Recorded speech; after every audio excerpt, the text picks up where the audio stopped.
for him. That's fine. All right. Come on. Oh, there.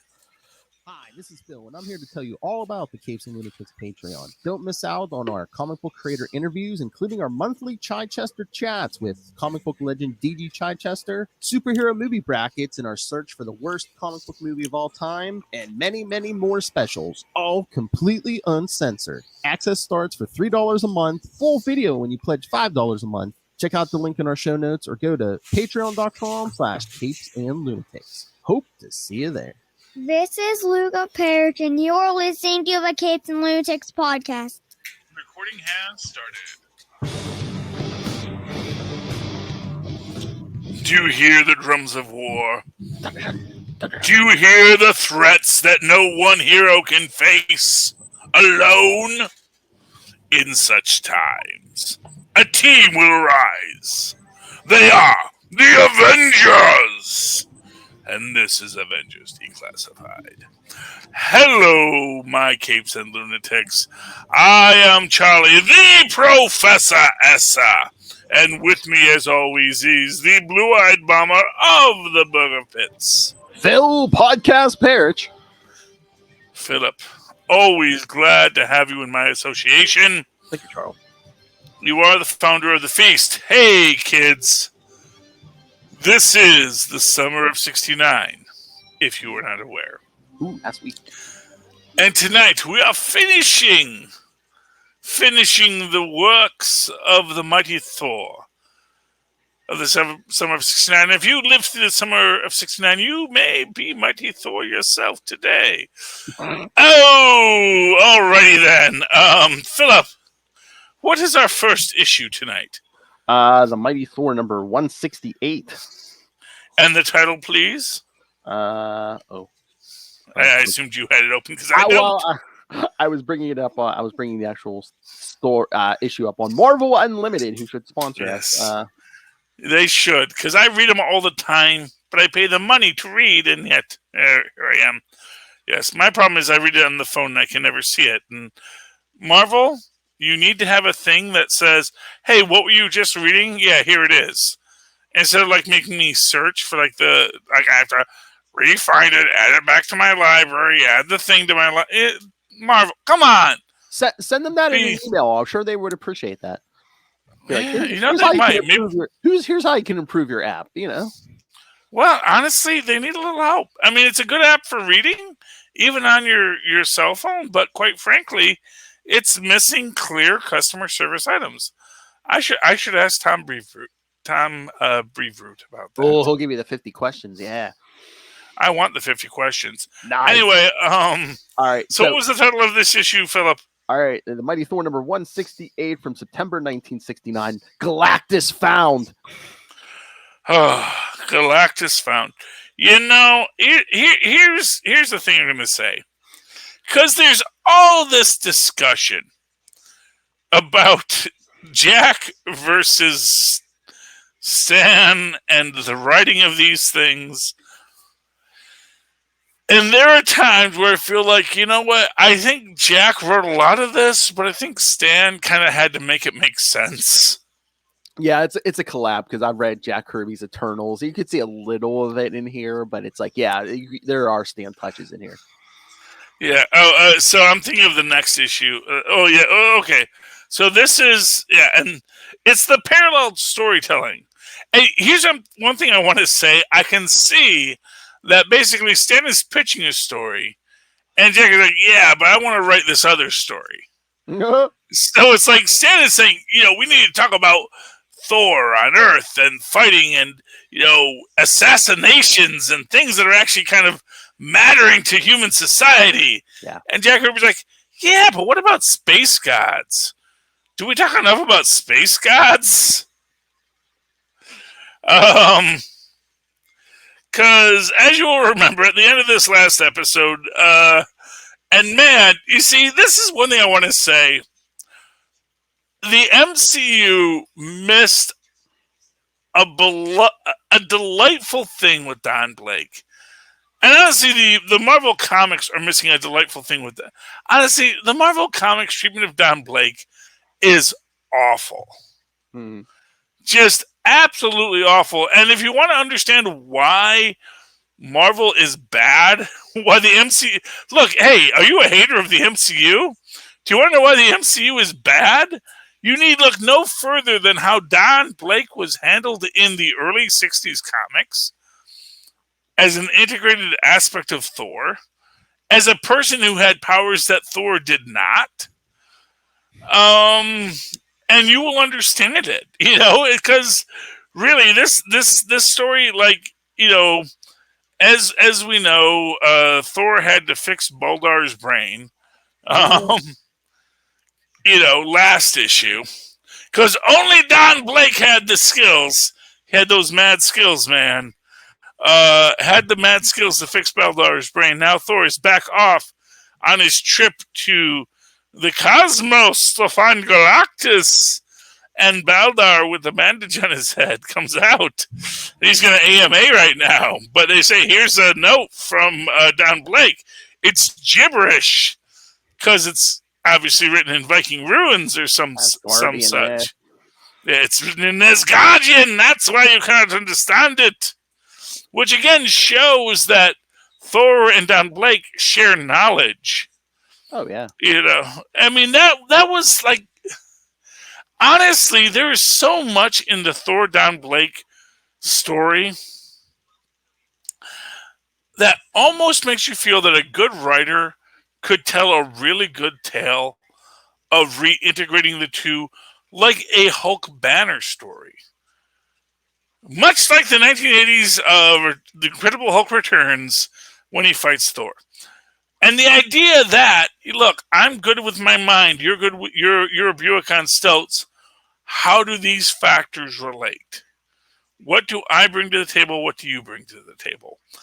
And maybe the whole problem with Thor is that he keeps on rejecting Don Blake as something, as an appendage. He's a tool. He's a tool. Oh, someone's hurt. Okay, I'm going to be Blake. Boom. Okay. Well, no, but you know what? That's But what it seems maybe like in these issues, that's what it seems like. I know, but at the same time, it's also a tool that Thor lacks. Oh yeah.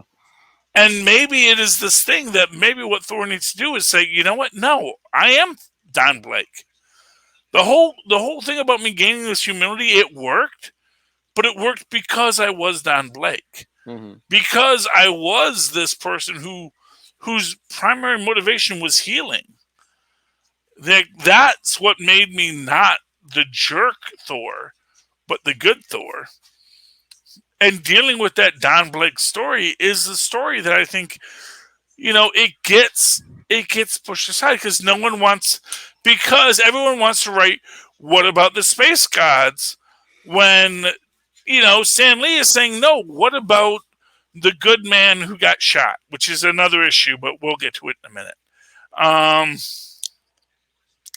Anyway, Volstagg wants a newspaper.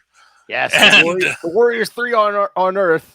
Watch Earth in Thor's absence because we have no Avengers or any other superheroes. Yes, and meanwhile, Thor is lounging in a sofa, eating grapes, bemoaning his situation. And it's like, again, Kirby, dude, read the room.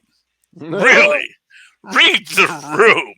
Is this the most horrid thing to befall the God of Thunder in all time? Well, or was Jack being ironic, where it's just like, this god's getting told to do something. He's like, I don't want to do this, even though he's in the lap of luxury on this spaceship. But it's like, I don't want to do this. And again, this is like, so in Agents of S.H.I.E.L.D., they had an Asgardian who'd been masquerading as a human for like 1,000 years. And he was played by the shorter lead attorney from Ally McBeal, wonderful actor. I forget his name, but was it Peter McNichol or something. Yes, that does sound correctly. And he was like, and someone was like, "Wow, you're an Asgardian, do you know Thor?" He's like, "Yes, because the Prince Regent of Asgard always hung out with stonecutters." It's like, what are you talking about, dude? Most people in Asgard are just dudes in Asgard. And yes, we're gods, but we have jobs. and we do things. And no, most of us are not freaking Thor and Loki and the gods of thunder and whatnot. Most of us aren't even gods of anything. We're just, entities in this place who are doing their thing. And then one day we all got to go to Earth and fight frost giants. And some of us said, what if I just stuck around and lived on Earth and, was nice to people and learned things and talked to people and told them stories and got to be a college professor, which would be awesome. But that's not the story today. The story today is Thor bemoaning how long must I lounge in this chair until we find Galactus? Like, what? I have been caught by something. Meanwhile, in some place we will not discuss because it's a little bit racist. A little bit. We don't know what part of the world it is, but they're definitely mad at the West. Which, when you think about it, is a ridiculous concept on a circular planet because everything is west of something. Yes. In fact, like what, Australia? No, it's west of Australia's west of California. It's south. It's all south. It's southwest is the point, Philip. I mean, yes, you are technically right. It is also south, but it is also west. We don't have a north-south divide as much as we have an east-west divide. Only like individual countries. So like individual countries wind up being north-south, and then countries themselves become east-west. It's weird. I don't know why that is, because it doesn't necessarily make sense. But it is the sense that we have. But yeah, so we would like to destroy the West. What if we created a gigantic radioactive golem with a nuclear pile as its heart? That sounds fine. What if it destroys us? That's fine. We have a rocket. We can put it on to shoot it to the West. And then it's the West's problem. Which, to be fair, sounds like how most countries deal with toxic waste. So, if it's someone else's problem, it's not ours. They launch it. It goes to the West.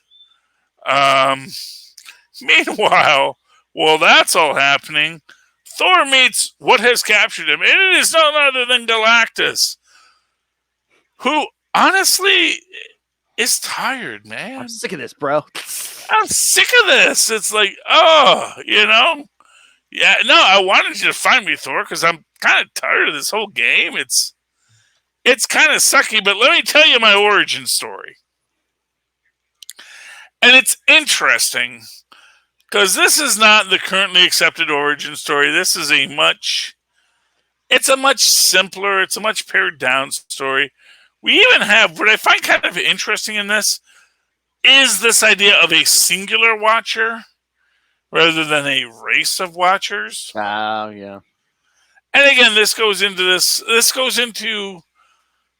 again, it's this idea that where I think like Kirby has this idea of this small universe, and but once you start writing it, other people have bigger ideas. Do you think it was Kirby's or was it Stan's? Because arguably Stan's doing the writing. You are right. I was going to say, did Stan create Galactus? But they both created Galactus in Fantastic Four, right? Well, this is the whole thing. Is I think they actually collaborate a lot more than people say.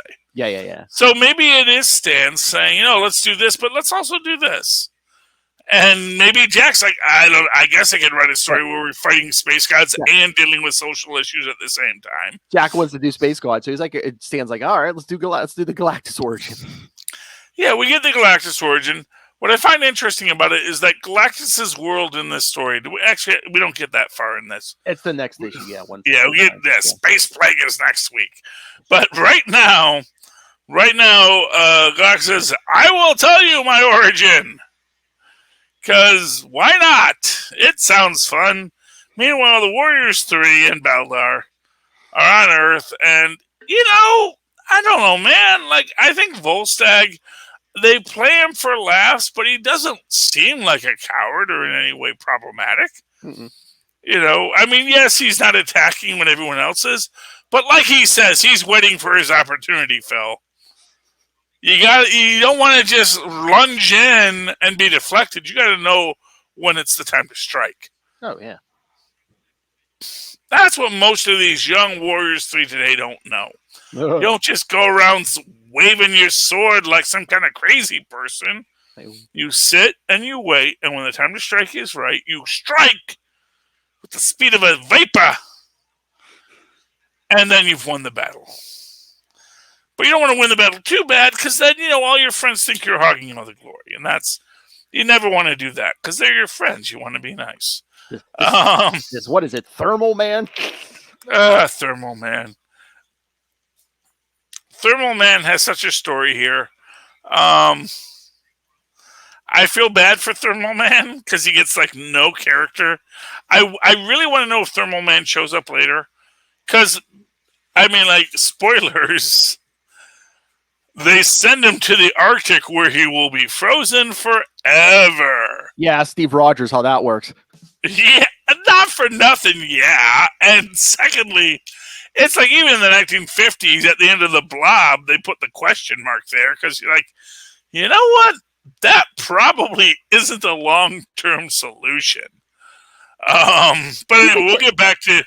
Do you think that's always Stan saying, "Oh, hey, let me put this aside so I can always pull it back out whenever if I want to in a year or two or whatever"? You can't. Here's the thing: you can't have the hero, because that's the thing in this story. And it's honestly, it's when you go through all 4 issues of this, or 3 issues, because the 4th issue is the Wrecker, and we'll get to the Wrecker in a minute. But it's what are you going to do with this weapon? Because you have to have a weapon that's a real threat. You also have to have the hero defeat it, but at the same time, it can't be too easy. And that is what they sort of build out with the Thermal Man. But in this moment, what we see that next issue is the Why of Galactus. So let's just hop ahead to the Why of Galactus, shall we, Phil? Yes. But no, I was looking up the Thermal Man. It looks like he does show up in 4 again, but I can't believe I forgot this. He shows up in Thunderstrike 15 because eventually he makes he gets tossed into a did it say a New Jersey landfill? It gets rebuilt. I believe it said a New Jersey. For a radioactive column, that's pretty good. Here's my thing with golems. I eventually want them to sort of just say, why am I angry all the time? I forget what else I was talking about before, but it's this always comes up in fiction. When you're building an artificial being like this, never make the first prototype indestructible. Why? Because, the argument is... if it goes awry, it's how do we stop it? Well, that's the problem, because, here's the thing. No one makes an evil monster with the intention to use it for good. So it's we're gonna make a giant radioactive monster because we want it to wreak havoc on the West. Well, yeah, but what if it turns on you? What if it turns on you? This is not for nothing. This is that whole the planet is round thing that I mentioned earlier in the episode, where it's yes, we can let it run havoc on the West. Eventually, it might want to run havoc on the East, and then what do? Might run havoc on everything, yeah. Well, that's the problem, Phil.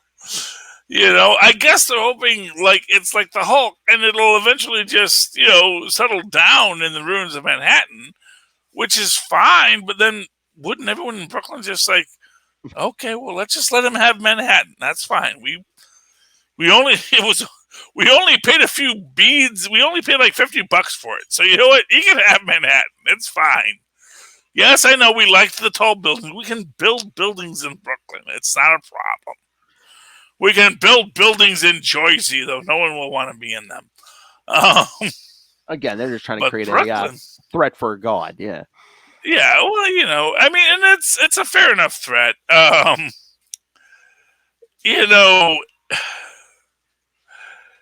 again, it's we get our story with Galactus. I'm back to the first issue.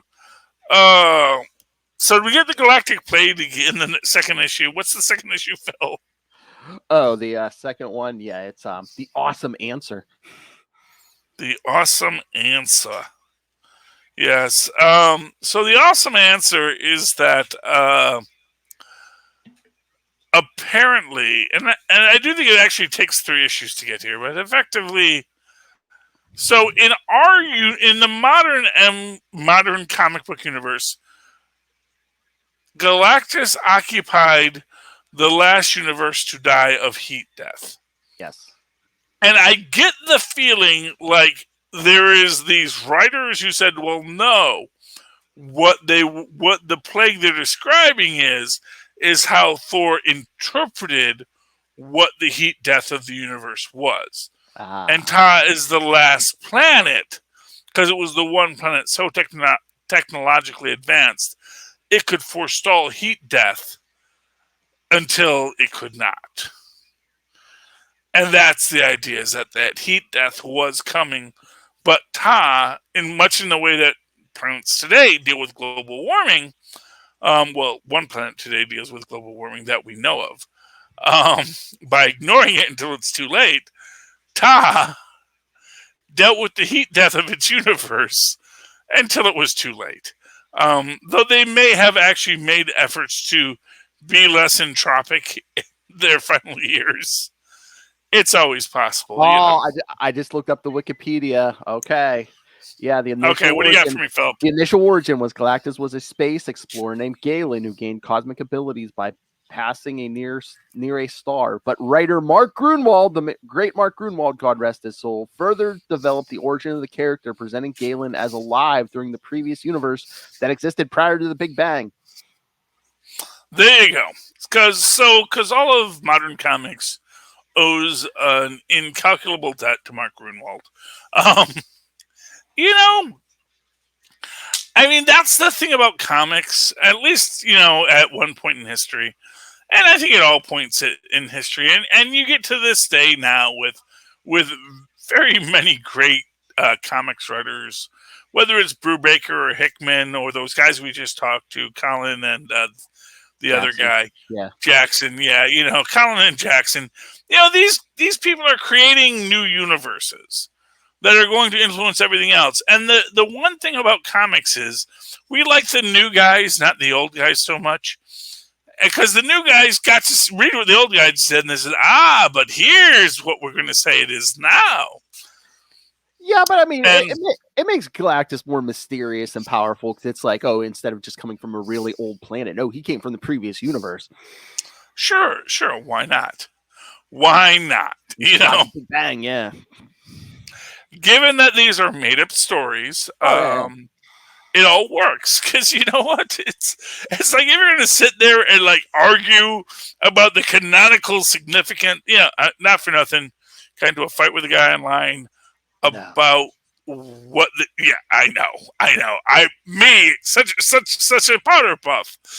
But this person, he had his views on the Jedi and what the Jedi were, and I was like, dude, that's not in the canon. I mean, nothing we see about the Jedi says they're nice people.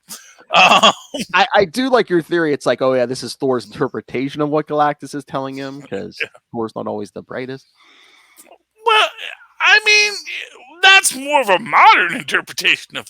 Honestly, Party Thor is literally just Taika Waititi. We didn't even have a Party Thor. I mean, Party Thor was Hercules prior to Taika Waititi. Well, I mean, in this story, you could say, you don't have to say Thor is not that bright. All you can say is just like, Thor is just like in a hurry. It's like, come on, I want to get back to Asgard. I want to get back to Earth. Come on already. But still, it is what it is. But he's coming off the Warrior Madness, Charlie. The Warrior Madness. Nowadays we say, you know what, maybe the Warrior Madness, it makes a point, I was just watching the Orville. Yes. And, our favorite Mocklin got a bit of the Warrior Madness in there. Well, you go after your kid, somebody's kid, yeah. Well, for reals, you're not going to want to stand down at that point. And you know what? And to be fair, the person he was mad at has made a career of torturing children. That's the thing. Like, I get that you're a torturer, but like at a certain point in your life, you gotta say, you know what? There's some jobs I don't want to take. I think he's saying that now. Well, to be fair, like the guy in Clerks said, you know what? When you're a contractor, you have to decide what jobs you're going to take. And sometimes you can take a job for a guy is connected to the mob. You can take the job and you can do the job and get paid. But every so often, a guy's going to come and shoot up that person that you're doing the roof work for, and you might get caught in the crossfire. So you know what? Every contractor makes this choice every day. And this guy made the choice that, you know what? I'm going to be the guy who tortures children. And that's a bad choice to make, especially if their dad shows up. Oh, yeah. And freaking puts the thing on your one good eye at 11. So, Space taser, yes. Space taser at 11, which causes neurological damage, I guess he said. I don't know. But more to the point, as my child pointed out, now he doesn't have either eye. Said, well, technically this is the future. They probably can make artificial eyes. And he said, but he didn't fix the other eye. It's like, yeah, that's weird. Like, they can do plastic surgery in this universe too. It's not like he couldn't have had another eye. He made the aesthetic choice to have one eye melted and not have some cybernetic implant to let him see out of the other eye. Mocklins, what are you going to do? That's the Orville, kids. We might talk about it later, but good show you should be watching. Anyway, so next episode, Philip, what happens? We are back at Earth because obviously the plague has been dealt with by everyone dying, which is what you do with a plague. So because it's a plague. Yeah, how did you feel about like the Galactus wrap up, where it's like, once Thor hears Galactus's story, Odin's like, okay, that's enough. That's all I need. It's like, what? Really? I mean, again, it is indicative of this run of Thor. Yeah. Like I said, I kind of feel like for all the stuff people say about, like, this seems like to be the one that Stan and Jack are like completely at odds with. And it's like, I don't even know who is the person saying, okay, now he's got it. And like, I get the idea that Odin wants knowledge. Odin, that is literally Odin's thing.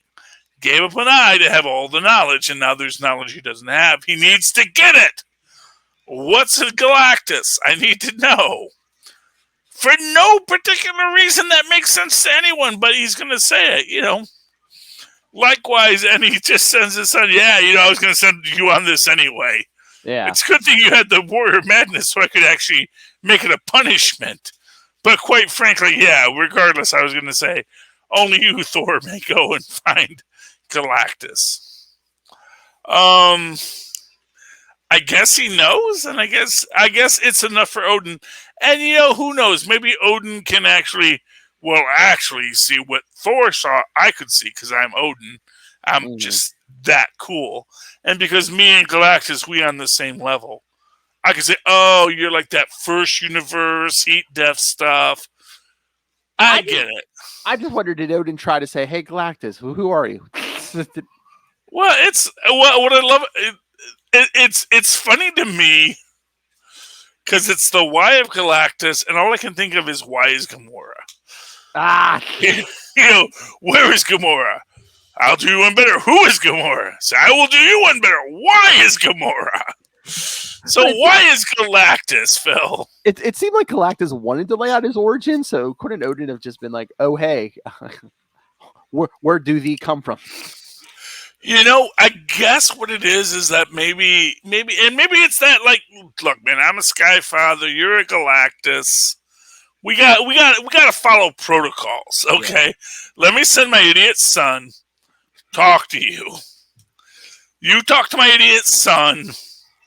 He's gonna want to punch you. Don't worry about that. It's like, he's like throwing paper at you, and you'll be like, okay, all right, little Thor, it's okay. Let me tell you my origin. I'm kind of sick of this whole chase too. And then he tells him the story, and Thor's like, oh my goodness, what an amazing story. But meanwhile, old Daddy Odin, he's sitting back going, oh, okay, yeah. Pre-Big Bang, heat death, yeah, the plague. I get it, the plague. I see what you... I get your metaphor, Galactus. It's good. Okay. I saw what I needed. Kid, get out of there. Go back. Let's go fight a nuclear golem back on Earth. That seems your speed right now, kid. Go join that fat guy and his two friends, and you go fight that golem guy. That's how he does. Get back to Earth, or Volstagg has broken all of Don Blake's furniture. Yeah, well, to be fair, Don Blake needs better furniture. He's probably never home. And to be fair, it's like, why does Don Blake even have a bed? Like, have we ever seen Don Blake sleep? It's an odd question, but it's like, you know what? Does Don Blake sleep? Or does he become Thor? Is it like Rick Jones and Captain Marvel when Thor is out? Is Don Blake oh god, finally a nap? It's like the guy keeps on waking me up to like heal soldiers for some reason. It's like, dude, the guy just needed CPR. Don't you know freaking CPR? Don't you know how to do basic first aid, Thor? Oh my god! Come on, man. Okay, Thor 170. Yes, Thor finds a U.S. soldier in the ruins, and brings out Don Blake. Don Blake carries the guy to the hospital. I'm like, isn't he have a limp? That's why he's using this cane. I'm like, how is he carrying this adult male soldier? To be fair, I think Don Blake's faking a lot. Well, no, because I think like later stories they'd even say it's like Don Blake was kind of his own separate entity, but then eventually as it got longer and longer into the story, Thor kind of assumed the Blake's identity. Blake kind of got bigger and bulkier, and I think towards the end, I don't think he even really needed the cane, but hey, that's the hammer. I don't know. So I think I don't think it's Blake fake. I think it's Thor fake. I remember Thor after Don Blake was out of the picture, doing like surgery on people because I remember because I used to be a surgeon. Yeah. I remember when he was a freaking I remember when Thor was a freaking paramedic for a while. Oh yeah. So he had his little medical bag that he kept his hammer in, and no one else could lift. So that's why I got it. It's a very heavy bag. I remember these things. You think I don't remember? Remember, Marvel, we've been reading for years. We remember it all. Some people use their powers for good, like Jackson and Colin, I know. Me, man. Reading every I use my powers only for evil. Okay, moving right along. So they fight the nuclear power pile guy. And then for some reason, Cornilla just brings... And it's weird because there's the whole fight. And then Cornella's like, no, Baldar, my love, bring him back. But then she brings back all the Warriors 3 with Baldar, but leaves Thor. And then Thor has to fight the thing alone. But he, of course, due to his amazing superpowers, he naturally escaped unharmed. Well, it makes a typhoon, and like we said, the thermal man floats up north. Yeah, because that's where you go when you want to be frozen in the ice forever, and this will never come back. Because it's the ice, and he's frozen now, so shut up. It's done. We did it. It's done. We're good. Anyway, meanwhile, I think the Wrecker breaks out of prison.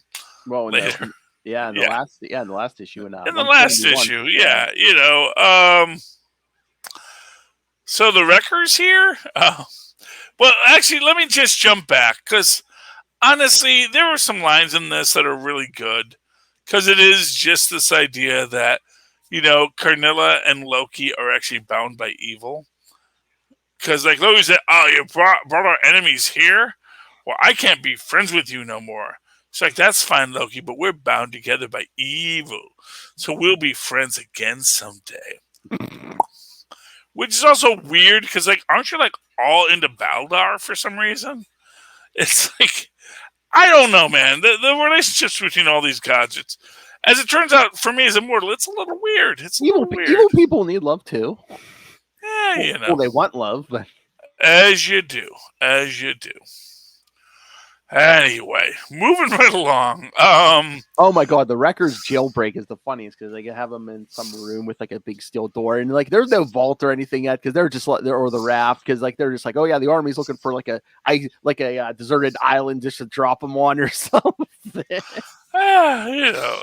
It's honestly, I get the feeling there was a lot of improvisation in the early days, which, when you think about it, makes a lot of sense. So it was like, so there's a lot of people with the power to like blow things up with their minds.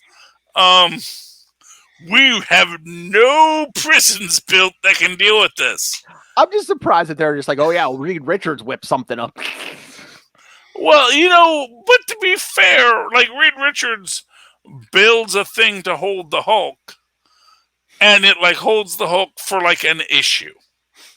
That's the thing. It's like, well, we put the greatest mind in the world on it to find a way to deal with this one super powered guy. And it worked for like, a week or so. Well, he gets madder. He gets, and to be fair, most of what Reed Richards did was like, big concrete blocks. And to be fair, the problem with that is that it's concrete, which means it is made up of an amalgam of smaller pieces that can be broken. So, you can put like Boulder in a concrete tomb. He'll get out of there in like 5,000 years, but he'll get out of there because he's Boulder and he'll live forever. And he just has to keep on doing this on the area, just rubbing his hand like this, wax on, wax off, until after 5,000 years, he has worn his way through, and now he's out. It's not a perfect system. It's good enough for a guy like Boulder, but for the Hulk, it doesn't really work. So you need like a solid steel cage to put him in, but even if you read the Maestro this week, that does not always work. No. But let's finish up this. So what else happens with the Wrecker? Well, he breaks out. He breaks out. Gets his crowbar. Which is, a good crowbar. And it's all magic and stuff. And he like gets the Thor in a bear hug and yada yada yada. I mean, it's a good fighty episode, but it's kind of a fighty episode. Yeah, it's basically like, hey, I gotta cause a commotion so Thor, so I can find. Yeah, Thor. and there's no real lore, and honestly, there's a part of me that's like, why do people like when the supervillain shows up and says, "I'm taking over"? Like, why do people even react to that? It's like, okay, dude. So I'll send you my W-2. I don't know. What does that mean? You're taking over? Well, I mean, the Wrecker's doing property damage because even Don Blake's doing surgery. They're like, wait, what's that? An earthquake? Yeah. And again, this is where we get into that differentiation between, I'm assuming what Stan wants to write and what Kirby wants to draw. And it's also kind of interesting just that they make the guy that gets shot a Latino. Don't want to read too much into that, but it's like, oh, wow. Interesting. You didn't make it a black civil rights leader, but we won't. We're not going to touch on that right now. We're just going to say, it was a Latino civil rights leader. And maybe Stan didn't want to go there because, in Marvel at this time, they weren't doing the Mafia. They were doing the Magia. People get very upset about very silly things. And, that's why we invented mutants, according to Stan. Or not just because he was lazy, didn't want to think of new origins. Oh, hey, he said it, not me. Stan Lee is the first to say, I'm a lazy writer, and if I can figure out a way to avoid an origin story, I will. Excelsior! Anyway, so in this situation, they fight and they fight and they fight. They get down to the subway tunnel and Thor throws him on the third rail when he's like, this ain't gonna do nothing to me, and Thor's like, oh, let me bring on some lightning too. Well, and to be fair, I guess that works. Although one could ask, shouldn't you have just hit him with lightning from the start? It's like, no, I need lightning plus the New York municipal and the third rail. It's that extra oomph from the New York City subway grid. That's some powerful electricity there, and we'll add in some lightning, and everyone's happy. But that's that.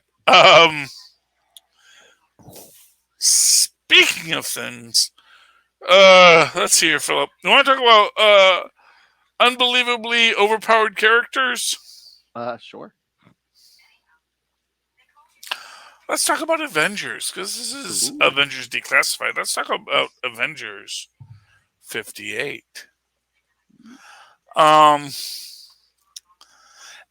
This is just a weird thing I'm seeing. Between the Soldier Supreme last issue and the Ghost Walker this issue, you kind of feel like it's an army of Supermen. Yeah. Where it's like, it's like, oh, here are all of the best people to ever hold on to the icons. And here they are now standing before us.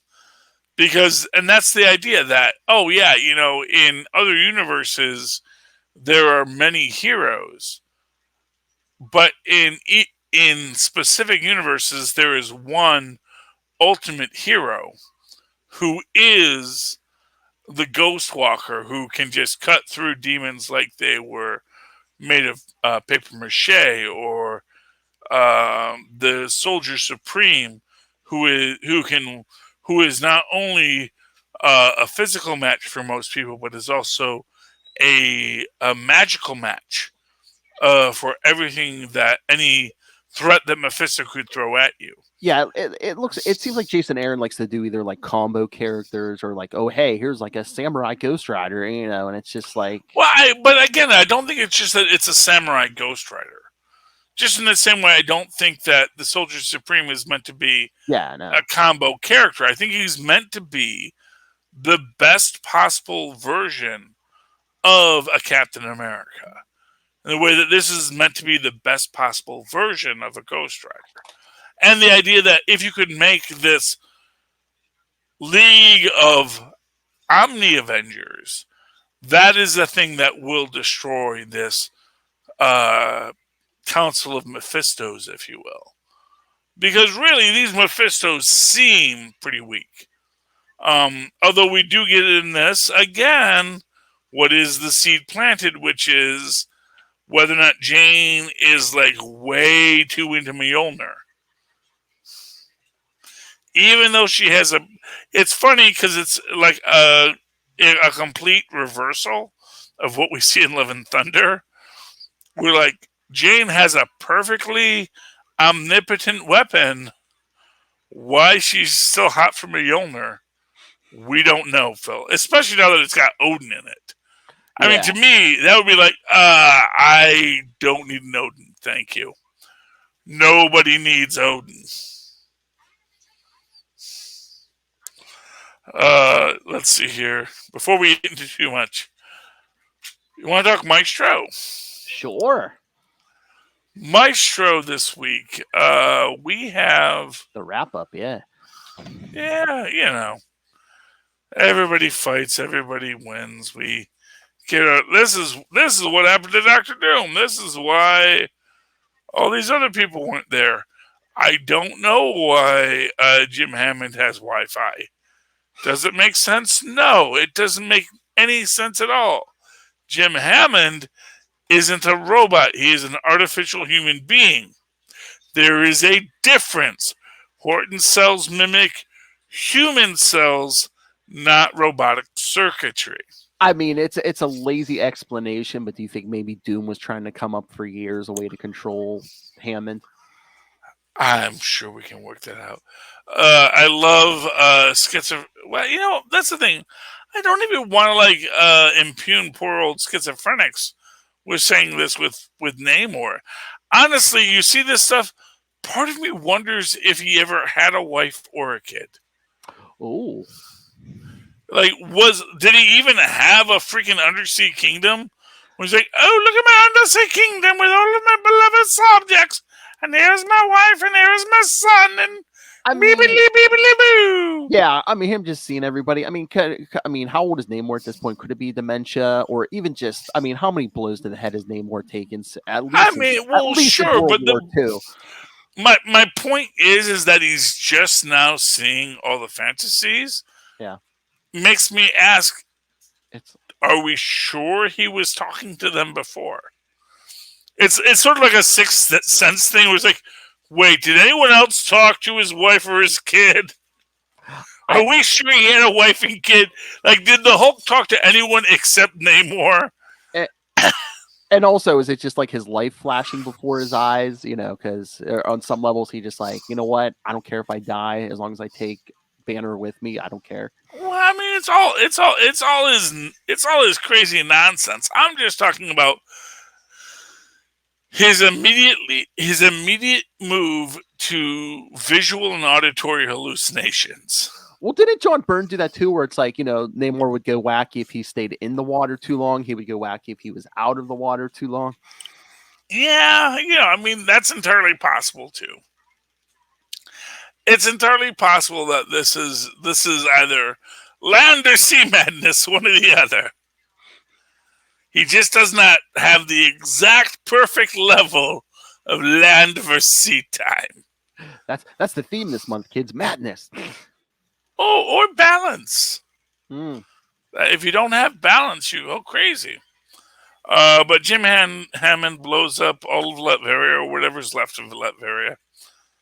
Gotta give Latveria props that they still had a freaking castle after the world's been decimated. And I don't even know if there's any Latverians except for Doom. Doom's not staying at the Days Inn. Come on. Yeah, fair enough. Then we get to it, and this is a thing. I don't know. We don't really know the time space, but it implies that now I'm Maestro, and I just took over. And next week, Professor Hulk shows up. Well, Peter David loves his time loop, so it's like, so once Maestro takes over, that's when Rick Jones and the Rebels here's Doctor Doom's time platform. We're gonna go back to what you see in Future Imperfect. So, and that's fine. I just would rather that he says, and this is actually 20 years later, because it kind of seems like he bred the Bettys. Oh yeah.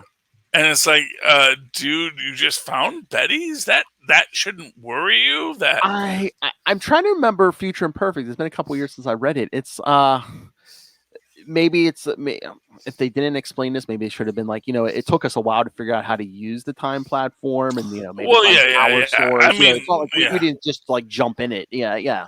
Yeah, fair enough. And actually, my biggest question, since it's written by the same guy, it's did he always intend for the Chancellor to be the fixer? Or was that something? Toro, yeah. Or was that something you just figured out later? It's what? Make that guy one of the Thunderbolts. That's a brilliant idea. And it also makes perfect sense with everything he does and everything he works with. So it's was that always in the back of his mind, or is that something he has since determined? Maybe we can get him back. He can call me an idiot again. Yeah. Next is Joe Fixit. Not till next year, though, but yes. Yeah, but here's my thing with Joe Fixit. I love Joe Fixit. I would love a modern story with Joe Fixit. Where Joe Fixit just wakes up one day and is like, why am I here? I'm in control again. Yeah. Oh, I'm Joe Fixit, and where are all the other Hulks? And then he's just like, okay, I don't know what's going on, but I'm Joe Fixit, so let me go back to Vegas. Let me see if I can reestablish myself. But also, let me try and figure out what happened to everyone else. Something's not right here. I like being me, certainly. Who doesn't like being you? But I'm also worried about what it means if I'm just me all the time. Either that or do like what Peter David did at one point and just be like, he works a deal with Banner. He's like, hey, you and me can work a timeshare. If you need a Hulk, you let me out. Don't let the green guy out because he's gonna F everything up. So yeah, just let's work together to keep all the green Hulks and whatever devil Hulks away. And I mean, and that's fine too. I mean, and that's a good story. But I guess my statement is that we have seen that story. It's a great story. I would happily read it again, and it would be new for the kids who've never read the other stories. But at the same time, it's nice when you find a new way to twist it. No, you know how he gets back to Vegas. What if Joe Fixit gets amnesia? Oh, well, I mean, it's possible. I think they've given the Hulk amnesia a few times. Banner gets shot in the head. He turns into Fixit. Fixit has amnesia. Or just that all he remembers is that he's Joe Fixit. Yes. And then suddenly he starts seeing all these things as like, tell him. Why do I black out during the day? What's going on, man? What? I'm just trying to do my job at the casino. Although his boss, I think, is sadly dead. Oh, yeah, Burgetti. Yeah. Oh, yeah. People sold him off. Yeah, his run. Yeah. So it's like, it's like, where's Burgetti? It's like, Burgetti's dead, man. What? Well, then I'm taking over his turf. I think he had a wife or girlfriend, unless she takes over or something. Yeah, anything's possible. Yeah. I'd love to see it. I can't wait for the Joe Fixit series. Yeah. Let's talk about Jane Fixit. She-Hulk, yeah. She-Hulk. Man, okay. I gotta say this, and I don't know. I hope the big guy isn't Dan Germain. Who? This was a character, Dan Germain. He was a character from the early run of forgetting the name, but the She-Hulk run when she first works with Mallory Buck. Dan Germain was a guy who fell into a vat of chemicals at a Roxxon plant. He was actually the safety inspector. And his name was Dan Germain, so everyone called him Danger Man, because his job was to see where the dangers were in the Roxxon plant to prevent them. And of course, as he's inspecting the crosswalk, and he's saying, this crosswalk is not safe, he then falls into the vat of the super chemicals and comes back with amazing superpowers. Well, unless he's living under an alias, the wife calls him Mark, so. Yeah, that's true too. So my hope is it's not Dan Germain. But still, the idea that Mark has superpowers that he somehow developed and is somehow... Because I don't think she married him while he was a mentally challenged person. Yeah.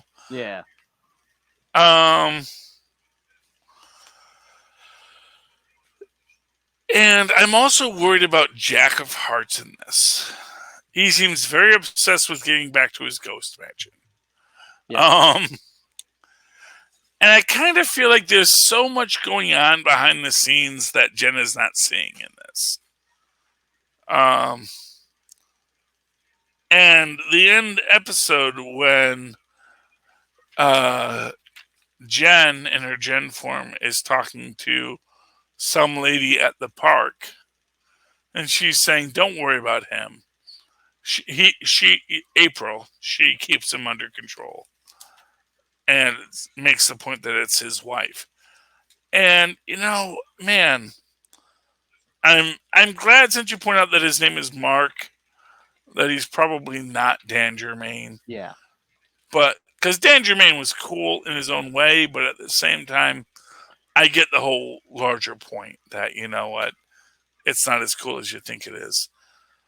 Anyway, Philip, is there any Avengers books you want to put out? Yeah, Iron Man 21.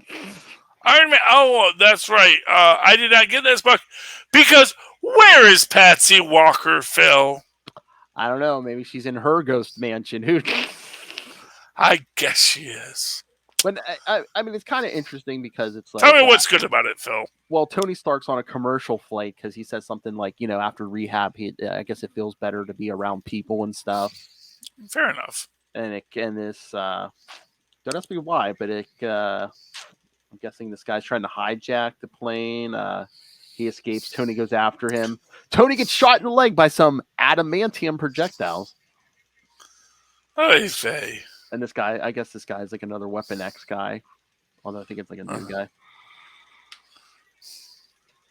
But Tony finally defeats him in the desert. But then at the end, I guess this guy's like brought to the attention of Tony. There's some like organization or something that's like selling black market weapons and stuff. And Tony's saying, even if it takes every cent I own, maybe I should just buy all this stuff up and dismantle, buy everything up and just dismantle it instead of just going in guns a-blazing. Yeah, but then they would make more. Yeah. In fact, literally, you've created a market for the product. So yeah. Well, remember, like in a previous issue, his former head of security, Vic Martinelli, kept calling him, and I got something. Well, he's talking to Rhodey, and Rhodey's like, "Oh yeah, Vic was on this whole thing," and Tony's like, "Oh good, it's the three of us can do this," and Rhodey's like, "No, Vic's dead." Oh. So I'm assuming this organization killed him, maybe. Probably. So that makes sense. Yeah. So, and he must be going in because next issue they're teasing the stealth armor again. Well, there you go. You have to be stealthful.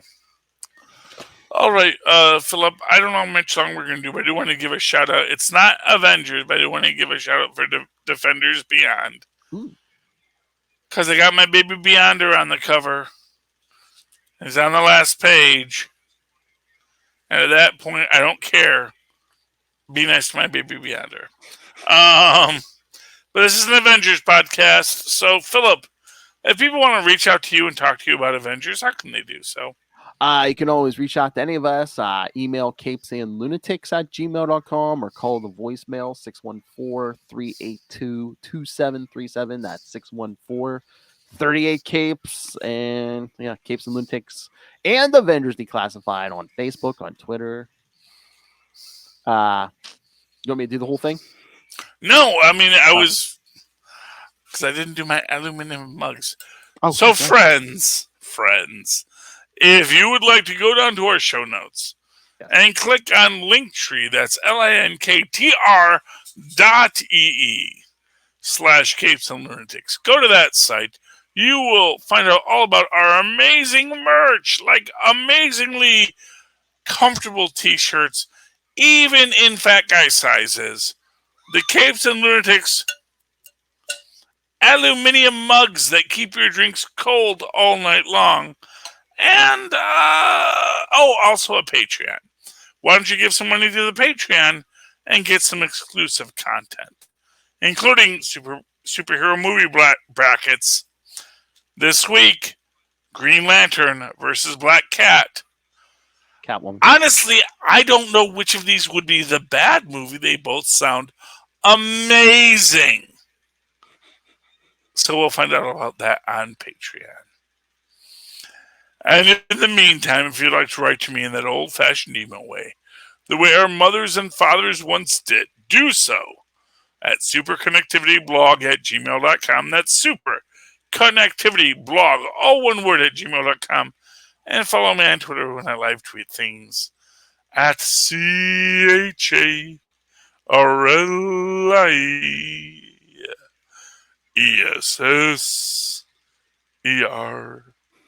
Look for the 2 E's in the middle.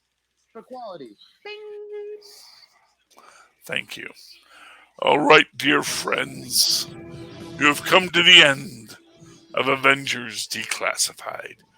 Come again next week to learn more secrets man was not meant to know. This podcast will self-destruct in 10 seconds. Good night. Oh my god, I think we start Secret Wars next week. Oh, that's a good one. Yes. Yeah, all for the month of August, kids. Secret Wars, three issues a week. So yeah, next week will be issues 1 through 3.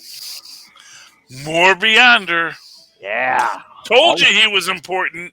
And She-Hulk and Absorbing Man. Yeah. All the team. Oh, good old Absorbing Man. I hope they bring that actor back.